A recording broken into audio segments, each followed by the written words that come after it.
In this video, we will be showing you how you can fix your Eufy camera that won't sync to HomeBase. To fix this problem, you should try basic checks like ensuring that the power and proximity, force pairing the camera, and restarting both devices. So let's do this initial checks. A low or dead battery is a common reason for sync failure. So connect the camera to a power source using a 5 volts or to a USB charger and the provided cable for a few hours before attempting to sync again, and ensure that the home base is powered on and connected to the internet. The LED indicator light should be solid blue or white, and it should not be red.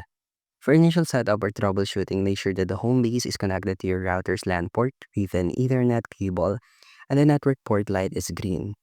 Also, you can try testing the proximity. Bring the camera physically close to the home base within 1 meter is recommended, and during the pairing process to ensure a very strong signal. That's how you can fix UV camera that won't sync the home base, and thank you for listening.